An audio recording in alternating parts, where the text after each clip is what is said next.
pesa biso vraiment pas si mais tout ça là qui vraiment fort to lukaye tout ça ba recherche to joyer parce que actualité zo ko obligé biso vraiment zo ko obligé biso to lukabato et singeli par rapport à l'actualité politique ya zali nani azali monsieur José Munana o azali secrétaire national ya catholique des jeunes azali pe doyen ya ba parlementaire debout. Ça veut dire que quand on est à parlement debout bangone moto babanda ki yango na président JC Mwamba na OCC, je crois que to sola ki na he akoya na émission à vous la parole to sola na ye nini to sola na ye pourquoi na joué tant d'abord ki que doyen ya ba parlementaire debout crise s'est passé na kati ya l'IDPS wa panga akufi to pesi mo limone pe mana kimia bande ko belé ba benga kibiso na zaki na église na boa ki ko quitter sur place parce que dossier là qui fraîche parce que to battre la peu moins vie hein to quitter to solango. Est-ce que c'est un qui moto akufa pour qui me kota na IDPS ou bien IDPS et continue ko kota na désordre tozolo bela bilan ya madame Judith Tuluka ba ministre ni o ba exceller selon monsieur José et rencontre monsieur Félix Antoine Tshisekedi na Fayulu ya ngope to ko beta position ya ancien président pour ba to tanga kombo mwana mboka José boni kimia zali mwana mboka boni IDPS eza kimia zali na kata IDPS o izali diriger na son excellence monsieur Augustin Kabuya Chilumba azali assumer intérim ya parti malgré la divergence ils ont kata IDPS mais IDPS ils ont évolué ils ont fonctionné comme tous les autres partis politiques parce que c'est un parti au pouvoir il y a toujours des divergences il y a toujours bon, qu'est-ce que je peux appeler moi koboyana oya boy oya ndimi oya sulubibo tout ça maba nini wana ezanga kate parce que ce sont des frustrations mais on a conseillé que crise est dans la IDPS crise sur quelle base parce que moi je sais que l'IDPS est dirigé par Augustin Kabuya crise bon disons crise l'IDPS est dirigé par des secrétaires généraux disons crise non parce que depuis moi je suis à l'IDPS je n'ai jamais vu un secrétaire général qui s'est dit au secrétaire général qui s'autoproclame présider des réunions à l'extérieur de la permanence, en dehors de la permanence, et venir présider à la destinée de ce parti. Je n'ai jamais vu. Depuis que je suis à l'UDPS. Ce communique à Moutou, à s'autoproclamer secrétaire général, Liban de la permanence, sans toutefois à consulter d'instance, sans toutefois à consulter les autorités de référence son excellence Félix Antoine Tshisekedi.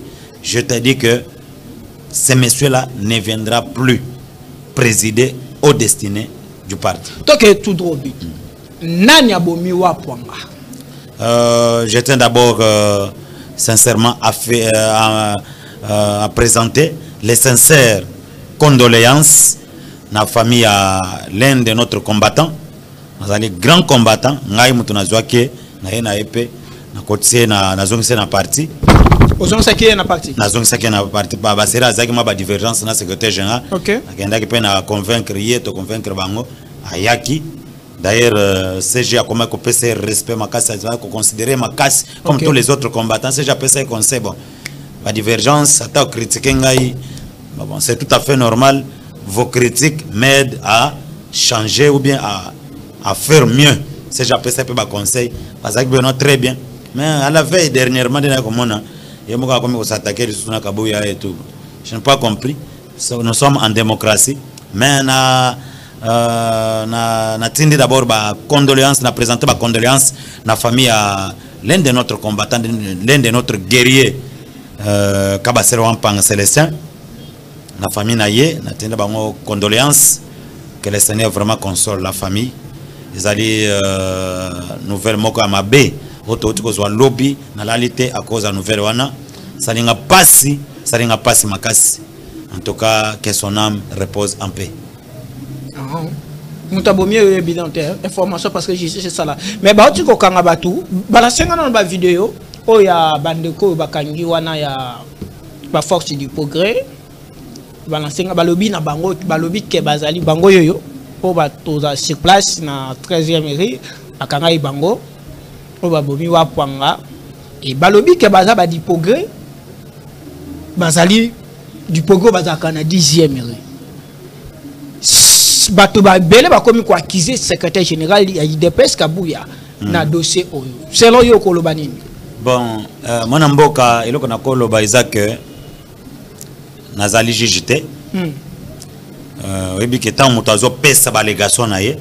Un jour, il sera interpellé pour que, à justifier toutes ces allégations. Moi, je ne suis pas, je ne peux pas me mettre à la place de la justice pour commencer à donner les noms de qui que ce soit que non, il y a des moutons à commanditer tel ou tel autre acte d'atroce. Et je vais dire ici, Kabouya, Augustin, Ouazali président AI à parti, Ouazali secrétaire Jean IDPS Tshisekedi, Bar Tshisekedi. Il va s'attaquer à Wampanga, pourquoi? Est-ce que Wampanga gêne Tir Kabouya, qui représente Wampanga dans l'opinion?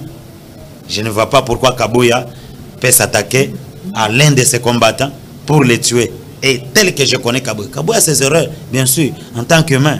Mais aller jusqu'à ce niveau, je ne pense pas, mon frère.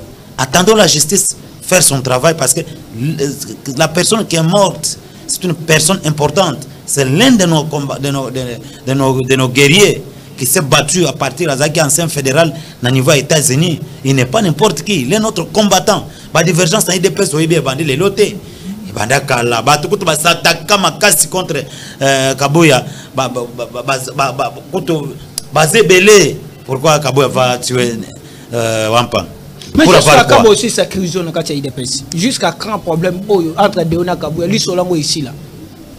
Bon, parce que dans la vidéo, il y a un national à l'époque, c'est ça qui fait la santé de l'IDPS. Vous ne comprenez pas. La divergence au Kakawana, il y a un salles qui l'IDPS très fort.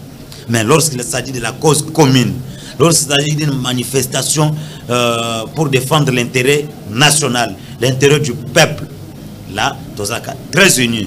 Mais dans une famille, à ta famille, où ils ont dirigé à Banami, 4.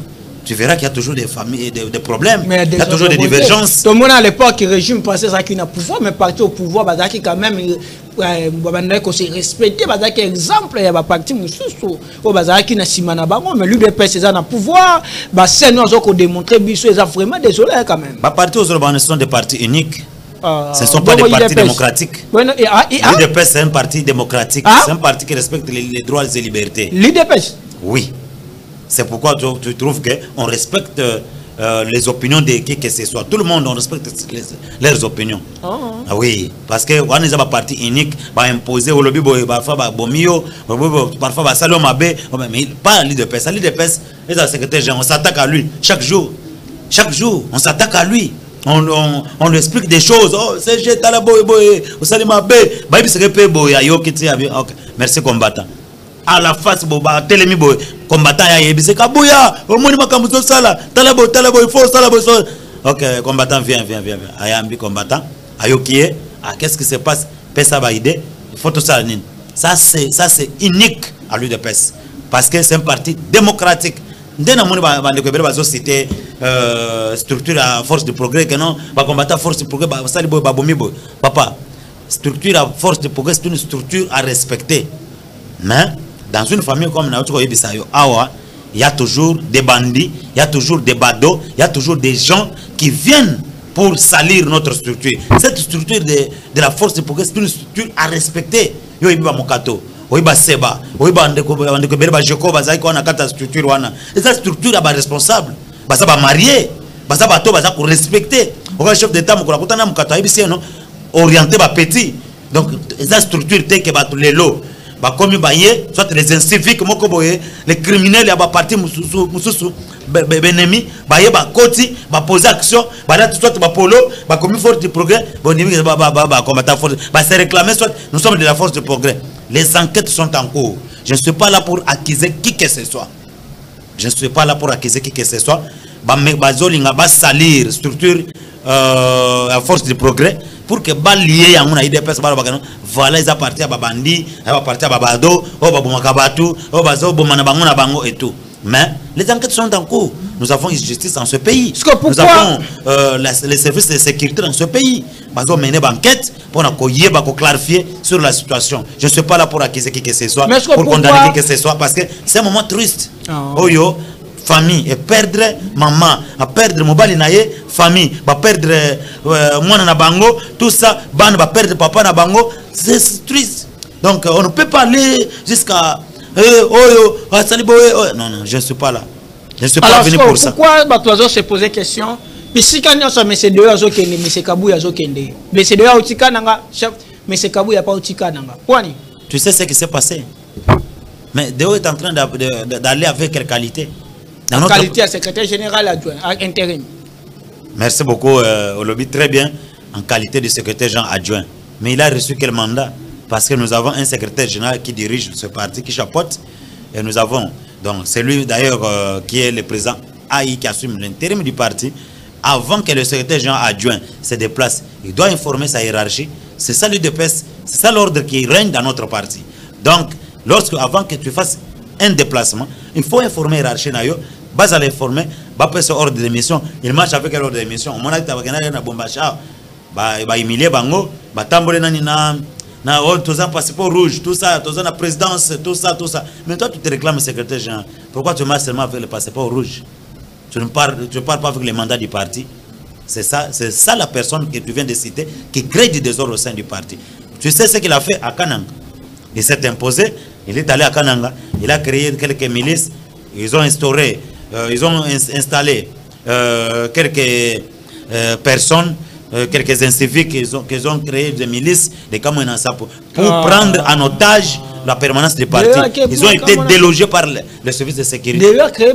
Délogés, oui, mais toi, parce que à la prochaine émission, on va voir l'image, Oyo, service de sécurité, police Nabiso, à Kendek pour pour déloger la milice, na permanence en otage. Ils ont installé un comité fédéral qui n'a ni mandat ni qualité.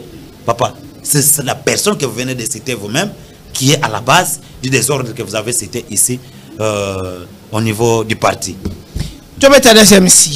Il a été d'ailleurs interpellé par les conseils spéciaux en matière de sécurité. Le président parle à travers ses intervenants. Le président de la République, c'est une institution. Et dans ce moment crucial, guerre d'agression, chaque jour, dans mon vidéo, vraiment, avant-hier, Goma, donc bomi ba gorge batu bazo benda batu donc salinga mabe makasi na moment crucial andengwana le président ne peut intervenir que par ses intervenants. Le président de la République, chef de l'État, on a salué double victoire diplomatique tokolo belango oyo asa kwana pona intérêt à peuple congolais. Mais tu vois que un tel monsieur, un tel homme qui se bat jour et nuit, il ne dort même pas. Beaucoup de dossiers sont partis. Olia comme mango ba dossier pas présent a parti Augustin Kabouya bon ba dossier que non président de la République akata c'est pourquoi mon président a chargé qui conseil spécial en matière de sécurité na moment ya nini ya consultation mon aki ndenge ba kenda ki délégation le secrétaire Jean Augustin Kabouya président ai azaki obligé ba benga ki ba ibise na conseil spécial a benga ba joindre na nyonso ba zala wana parce que il a le message du chef de l'État à transmettre à tout le monde. Invitation à Pessah na Kombana. Invitation à Pessah de Augustin Kabouya comme secrétaire général. Alobay na terrain ya nini ya Tchoba alobay to tout na secrétaire Kabouya so que invitation ba kende na président to Pessah qui on Kombo comment qui na Kombana. Mais Déo n'a jamais reçu l'invitation, mais quand ils sont arrivés devant le conseil spécial en matière de sécurité, qu'est-ce qu'ils ont eu comme message? Le conseil spécial a appelé Déo Bizibo et tout le monde de s'aligner derrière Augustin Kabouya, le secrétaire général. La parole a été remise à qui? Qui avait pris la parole devant tout le monde? C'était Augustin Kabouya qui avait pris la parole. Le président parle à travers ses intervenants. Deuxièmement, le président a confié mission à directeur de cabinet, à convoquer qui cabinet na ye nyonso na ba secrétaire ba conseil spéciaux ba CP nyonso na ba conseil au collège et tout. Tant ba kendaki. Quel a été le message du directeur de cabinet face à Déo Bizibo? Vous devez arrêter avec ce que vous faites. Ça fait la honte. Vous devez respecter le parti cher au président de la République, chef de l'État. C'était un message très clair. Comme lui n'a pas écouté, vous verrez ce qui va arriver. Et d'ailleurs, cette semaine qui venait de passer, il a été interpellé par le chef lui-même pour ne pas parler en qualité du secrétaire général. Merci beaucoup. Kananga a commettre des dégâts. Il a créé, il a installé un comité fédéral qui n'a ni qualité. Bilan ya Madame Judith Tuluka. Deuxième sujet, Glody. Tobeta bilan ya Madame Judith Tuluka. Mon amboka. Vous êtes satisfait dans le bilan, il y a Madame Judith Toulouka, une année déjà? Madame Boka, je tiens d'ailleurs à féliciter Madame Boka Judith Soumino Toulouka pour na Moussala Malam Oyasali. Azamouassi, elle a démontré de quoi elle est capable. Elle a fait ce qu'elle a fait. Madame Judith Soumino est accompagnée par certains compatriotes, certains ministres qui sont élevés en dignité. Vous voyez, depuis l'opposition, tous les gens qui ont fait nos émissions, tant que les fils Mkoko Banane, tant que les doyens, ils allaient comme dicter parce que moi personnellement na bombi de ça doyen pour mettre ko ba 12 ba pesa ko musala te yo za doyen mais to mona ba fils Mkoko ba comme ba DGA to moni ba tunyo so ba comme ba Daniel Bumba ba na sima mais ba zo ba poste mais yo ba tchoko kana sa nzete tokei Mana Mboka merci beaucoup nako na moi élément o to toucher les soana nako lobake et ça linga passi pona nini parce que yo ebinga bandakala ndeto sala musala mais na pesi bato chance o baza élever liboso nanga Nzambe aziyebi tana bisope ekoya mais ko ba ka refuser passer chez Kabouya Poy ako bimisa ordonnance occupé kombo nanga pour que les si c'est moi mbaza na OCC administrateur na OCC oui yango na webi biso ke non na féliciter ba konza parti na féliciter mo konza mboka ndenge ba recommander bandeko na biso auto bondina bango lit to féliciter makasi yo féliciter pe ba bazui ba ndeko office Mkoko ba ndeko JC Mwamba kolutu na ngai JC Mwamba doyen auto zangi na bango na lit comme bango ba mati biso pe tozana espoir que parti pe kotala la biso kalate okoyoka pe mokolo ezali nzamba ko décider jour yango okoyoka pe ordonnance ebime komba ndeko na esa nini ebi ba combattant pe ba sa nini keba ke to komda to ko da 2028 c'est mandé comme na suka to kala so gouvernement madame Judith oui mandé comme na suka mais IDPS sera toujours au pouvoir parce que vive action c'est le bilan qui déterminera la fin du mandat ou la continuité de notre pouvoir parce que chaque parti politique ils ont une mission ya ko conquérir pouvoir et ko conserver en le plus longtemps possible voilà on est à désordre président Baka ont déjà ils ont la démocratie c'est ça mais une année à Madame Judith vous êtes satisfait? Une année à Madame Judith on a bisaki on a wana kolobake Madame Judith Soumino accompagnée par certains de nos compatriotes certains ministres qui se démarquent na musala na bango lokola mwana mboka Dodon Famba Likonde le botai ezamba la liboso te na leka awa c'est une année déjà o ngana leka ki awa na chaîne na yo tant ozala ki na première rue o to sala ki no mama émission on a na pesa ka tina limité to ça on peut émission na belaka pe mwana mboka Dodon Famba Likonde le botai na ibisa ko que vi que na approché yé na moni rigueur na yé dans la gestion des finances publiques nous aurons un très bon résultat les lots naza ko répéter que yo mokonde o koyebisanga parce que à l'époque $3 mais yo moko comprendre que depuis qu'il est là depuis mois de juin 2024 jusqu'à ce jour yo moko yebi et loko nini ezo sabeta na terrain donc à sali musala kitoko oyoki déjà bilan eza positif ce sont des compatriotes comme ça ce sont nos aînés comme ça il faut les féliciter parce que ils ont fait un très bon travail ils ont capté la vision du chef de l'État. Basu vision du chef de l'État pour matérialiser yango pour que chef de l'État a montré que vraiment na IDPS il y a des cadres quand même oyoyo baza ko accompagner na kati parti aza fier ya ko élever Dodon Famba Likonde le botai comme ministre des Finances. Aujourd'hui vous voyez que il y a des choses qu'il a fait. Awa yomoko zomona azaki na Sénat ndaka na défendre ba loi oyebi ke ezala nini oya action oya poser na terrain net taux $, taux d'échange ba projet oya ko financer awa azolobela na Sénat era kendaki azolobela mbongo oyo gouvernement central a financé à mon amboka. Dieu merci. Mbongo ya financé 40 millions de dollars. Et continue à banzela. Comment on a eu ça kayo?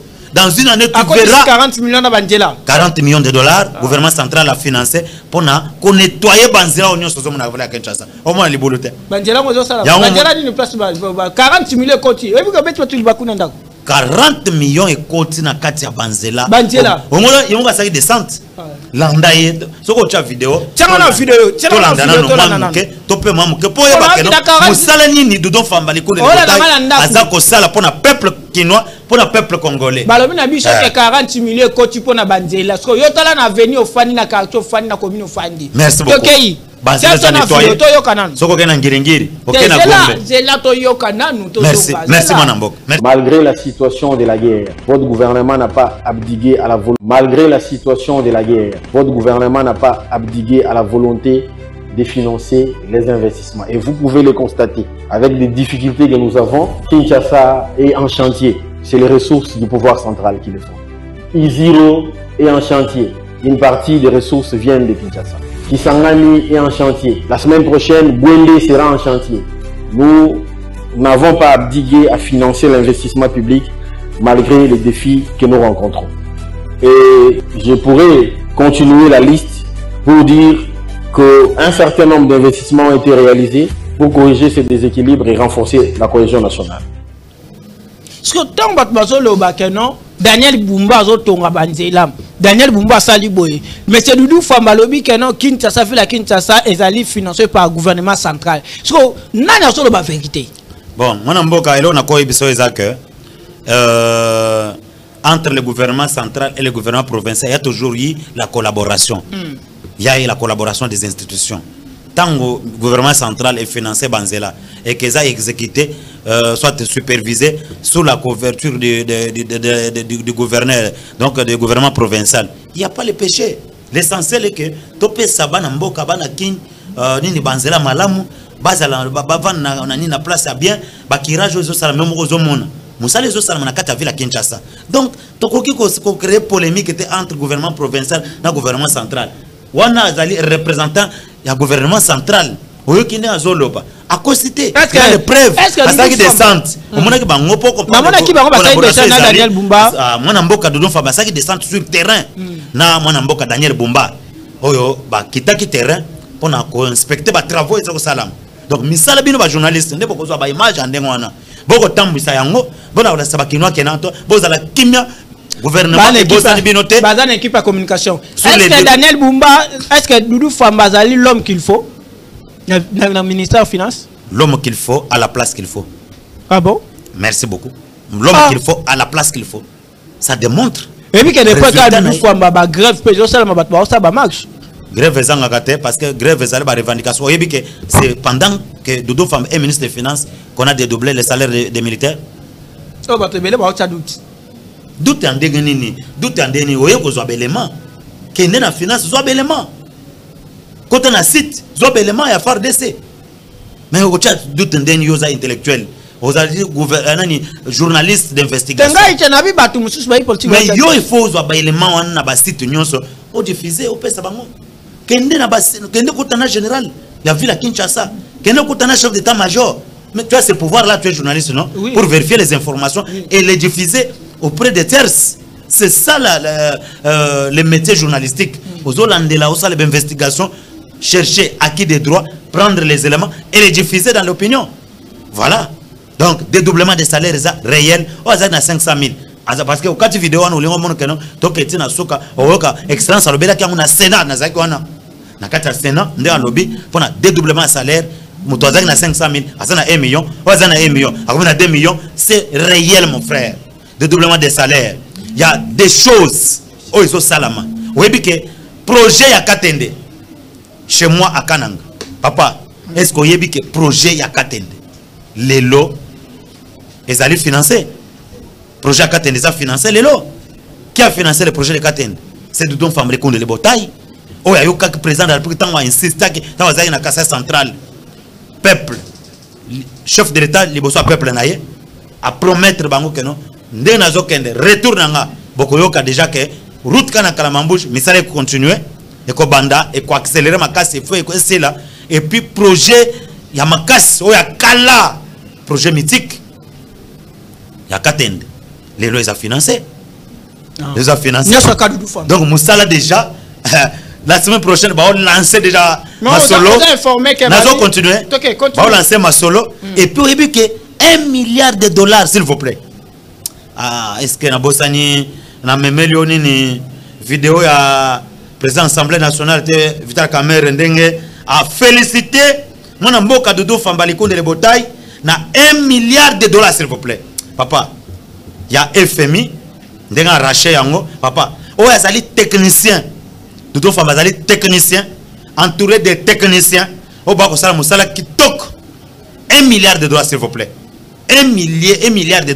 Et côté déjà na Libenga bana Congo. Parce que vous avez déjà informé que non.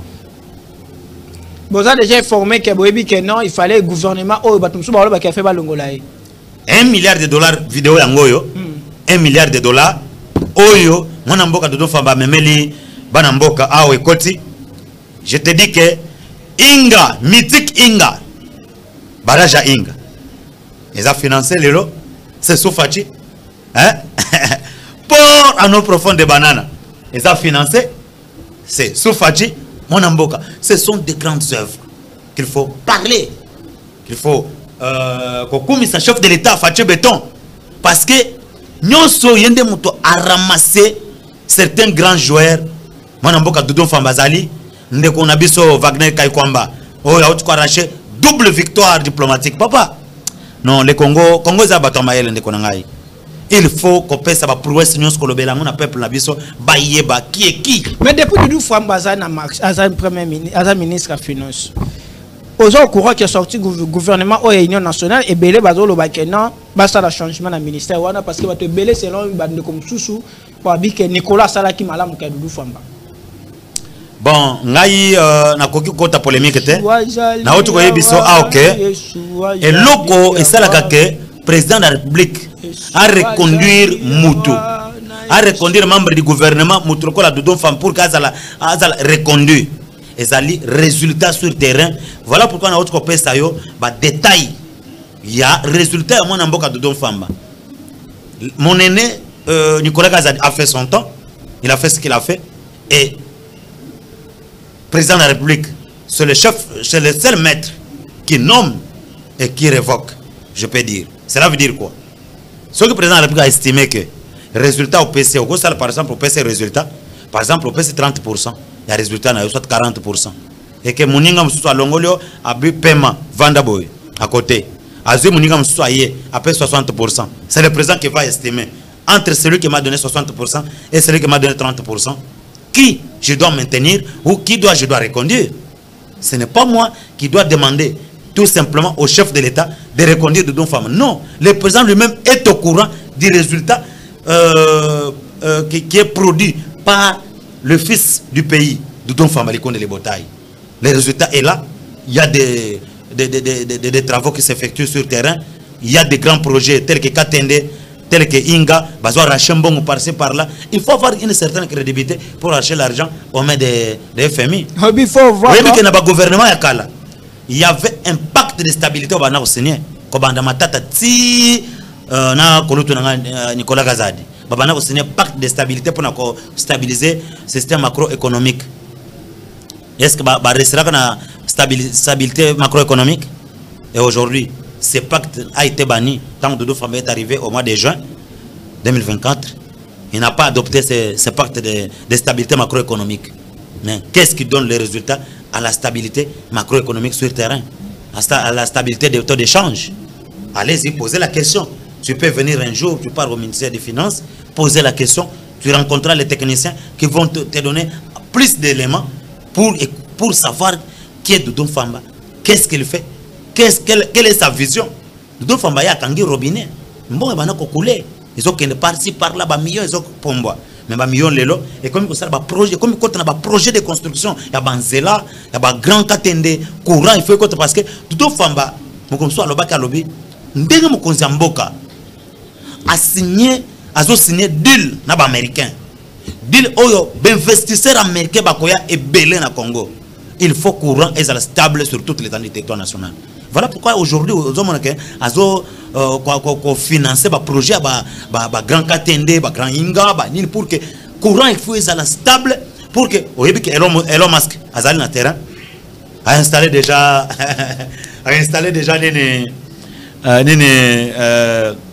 Sterling. Vous voyez bien, non? Bah installer déjà Sterling dans la ville à Kinshasa. Et ça déjà quand on a site Sterling à Elon Musk on peut trouver en. Cela veut dire que tant qu'on connecter, bah on a connexion sur toutes les entités parce qu'ils ont déjà licence na.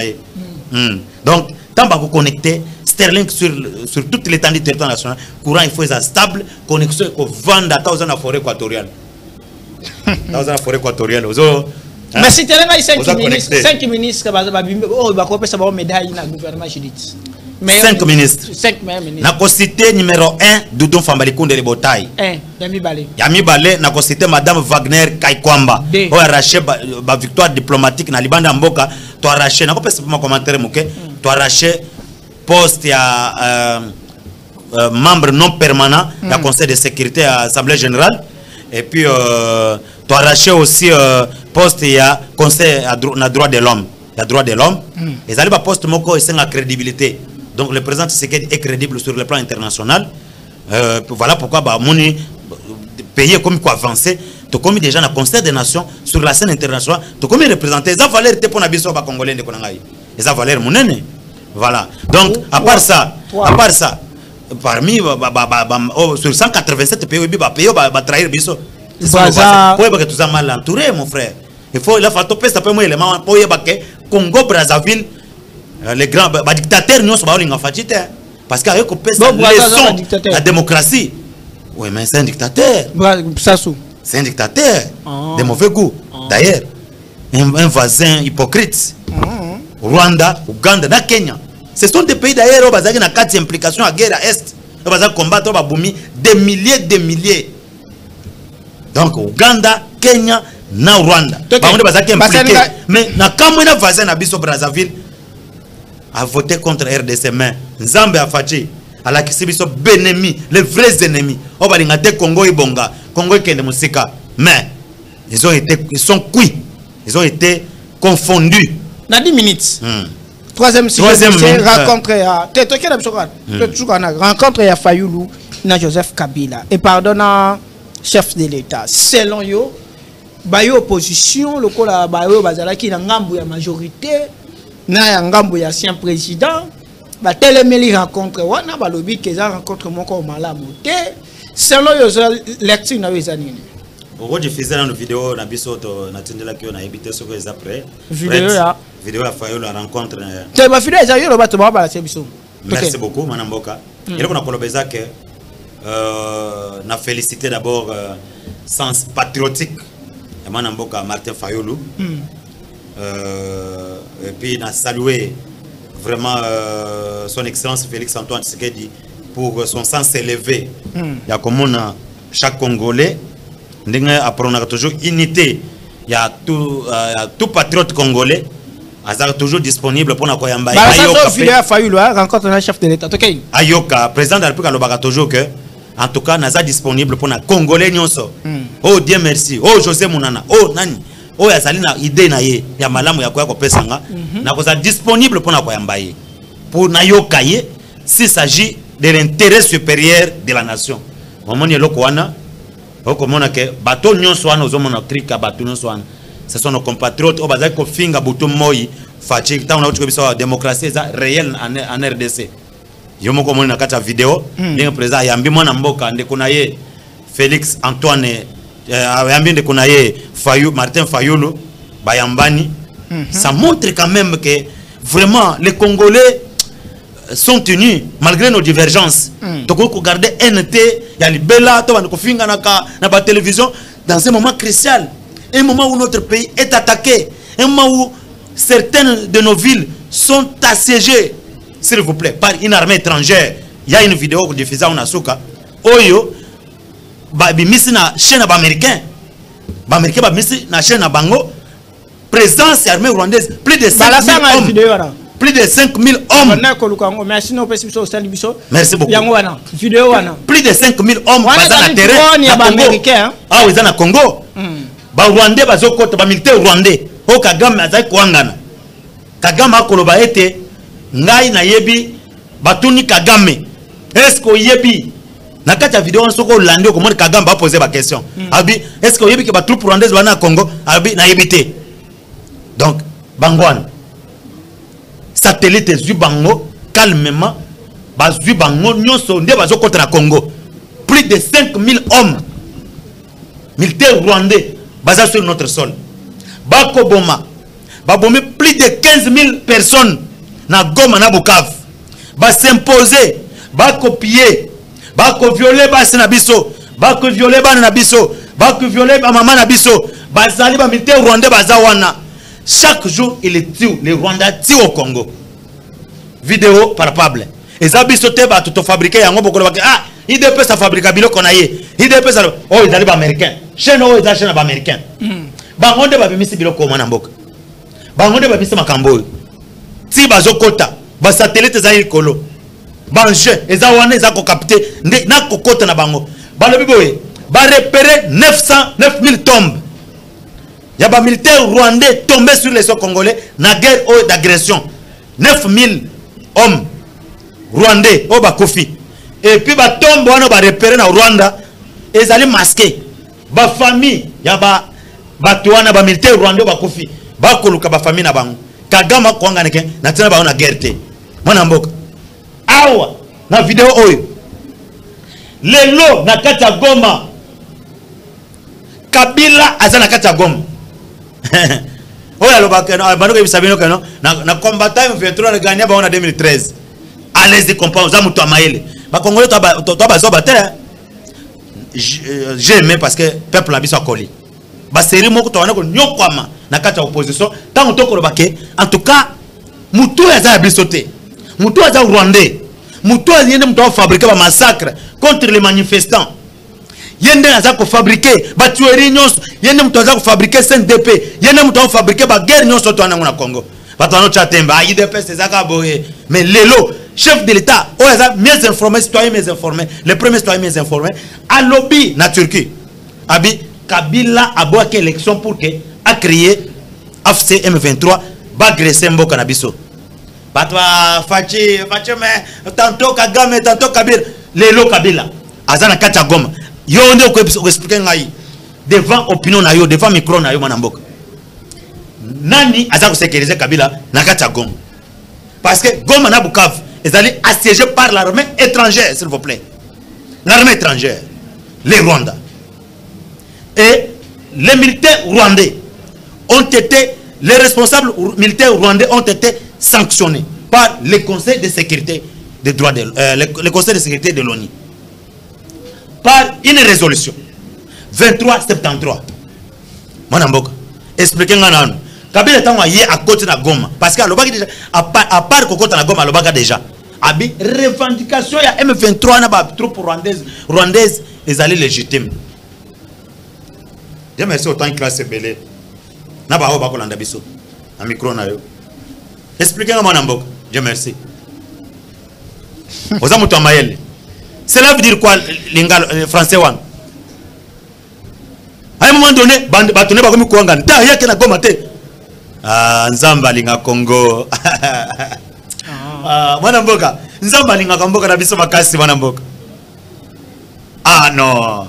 Na bondelaki na kota prière jeune prière ah bato bazwanga ne Kabila yake na Goma te kolo sala quelque chose pour que mutu oyo soki vraiment réellement aza impliqué na makambo aya na Goma na 5 minutes etikali yebisa biso Glody na za posa 3 photos ya fa arobi maboete lelo ya ko maboete 3 photos lelo azali Kabila za sécuriser la armée mécanisme nini to ko sala mécanisme nini au gouvernement bo mettre en place pour que bo récupérer Goma na Bukavu mwana mboka et bima bo récupérer on a mécanisme nini ngai naza ko féliciter armée na ngai FARDC ezali loka makasi bendele ko yate ezali armée moka makasi tozaki infiltré na kata azama mba IDPS tozaki infiltré oui nazali cadre de l'UDPS senga na yebi ba mba yebi code what is that code yango na koloba tango yo lobike azali membre ya IDPS oui nazali cadre ya IDPS te bango what is that code na pesi bango yo kende merci beaucoup mon amour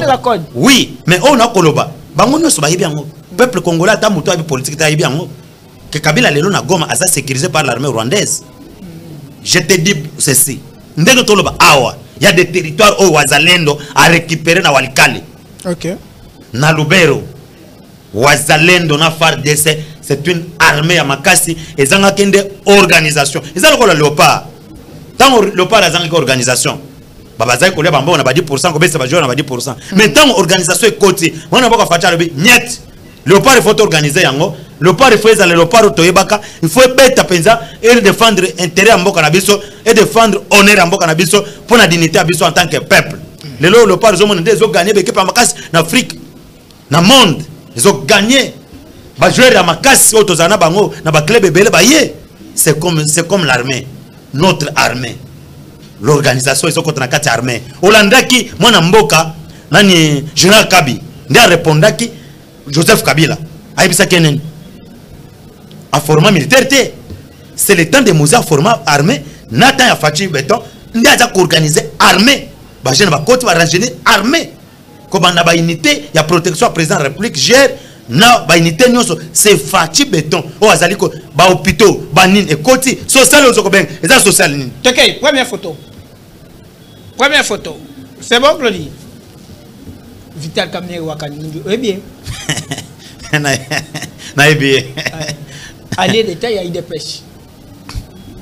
Allié d'État, il y a eu des pêches. Il faut reconnaître. Naïbi a allé président de l'Assemblée nationale. Mais Moussala n'a pas satisfait quand même. Moussala pour la République.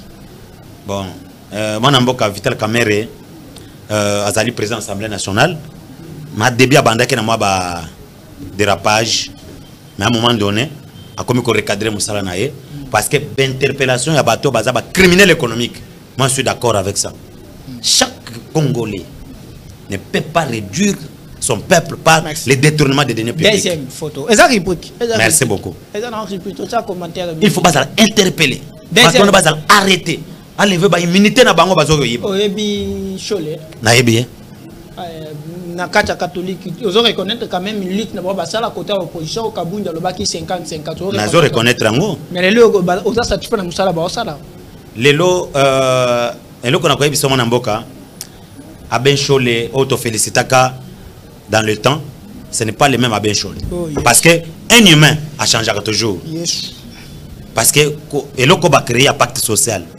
Tout na bango invité pe moko na bango soit yemoko invité na caméra na yo a expliquer pacte social les anini. Pourquoi ils ont été financés par les pays étrangers. Ah, photo mo susu. Ils ont déjà mort né. Pacte social, ya basango ils ont mort né. Faut reconnaître le ministre de la Justice. Faut reconnaître. Faut satisfait na musala osala. En tant que jeune, nazaki satisfait na musala ta ngabandaki. Hein? Mais na monique à côté dérapage na kata musala na ye. Naza na tanga ko attaquer thème dérapage, ça bien été populisme, ça bien été. Il faut ça continuer na musala na banda ko sala na ndemo ko ya bien. Parce que justice ndemo to juger chaque Congolais. Eza rubrique to tshaka ba commentaire mingi. Merci beaucoup na boko. Pesa message na bande ko balandi biso. Merci beaucoup balandi na biso. La caméra. Na pesi bino d'abord merci pour na ndenge bolandi biso na journée lelo. Ezamba la liboso te parce que na yebi kende na beti munduki oyo. Boko lukanga ya kobanda lukanga na yebi na lukaka ngai. Na ko zonga lisusu très bientôt pour que te ba ko éclaircir ce qui pesa bato ba ko bagana to le kana débat contradictoire to ko zonga kana caméra awa na les débats to ko zonga pe kaka na ko ya awa pona ko pesa yango ko pesela. Merci beaucoup de bolanda kabiso. Angai wabino José Munana obino bolanda cadre de l'UDPS na pesi bino merci de bolanda kabiso nde bobenga biso pe numéro ezali 090 45 78 432 090 45 78 432 soko zana likamba kotona benga ngai na WhatsApp eza WhatsApp obenga otoninga o vérifier parce que toza wana pona ko pesi bino information pona ko éclaircir gestion à Faché Beton ndeni azo gérer sur le plan international Congo ils ont évolué ils ont kende wapi tout ça topé ça kabine éclaircissement ba information o bien boko zang to bandeni ni guerre na biso ndenge guerre oyo ba agresser biso ils ont kenda ko sila na ba résolution deal bientôt to ko kolobela makamba deal parce que mana mboka toninga question anate deal to kolobela ngo bientôt na émission deal bientôt là bazo séné yango pourquoi ba américain ba pesi Kagame mu Congo pourquoi ba choisir Congo to kolobela ngo monde entier pourquoi ba pesi attention sur le Congo ndenge ba investisseur américain ba komi koyaka ba Elon Musk ba nani ba Bill Gates bazoya ba Bezos bazoyaka mais nako tinda ma condoléance nanga mingi na famille UDPS na bande ko nanga j'appelle toutes les combattantes et combattants au calme.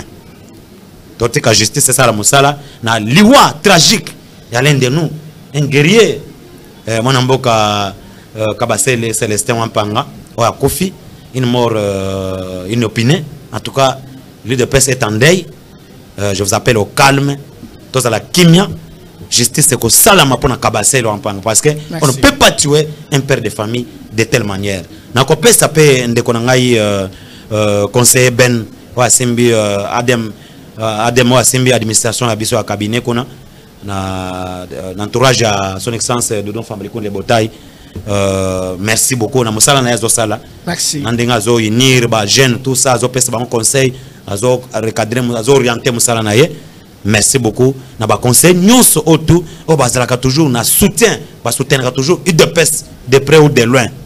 On a mboka tête conseil à communication na PC bon week-end na kopesa lisusu bon week-end na mwana mboka wa biso ya trésorerie mwana mboka Isasi conseil à trésor Yannick bon week-end na kopesa cordon Kabamba bon week-end.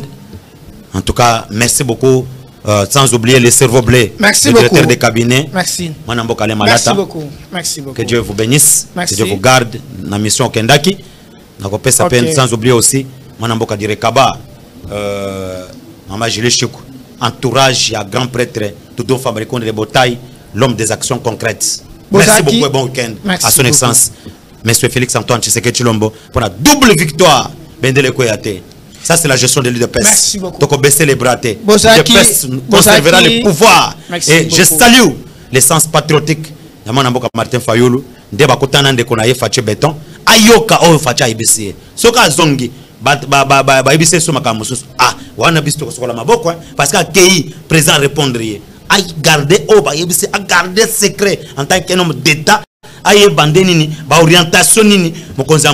beaucoup, monsieur José. Bozaki est à travers l'émission La Parole, rediffusion 22h30 sur la même chaîne et s'abonner à la chaîne YouTube Nabiso parce qu'on a des vidéos sur YouTube à vous La Parole TV et s'abonner à la page Facebook Nabiso comme déjà opérationnel à vous La Parole et s'abonner à la page TikTok Nabiso Lissusu et Zaliwana Dieu merci bien bas s'abonner parce que tous les vidéos nous sont beaucoup joués à la page Nabiso.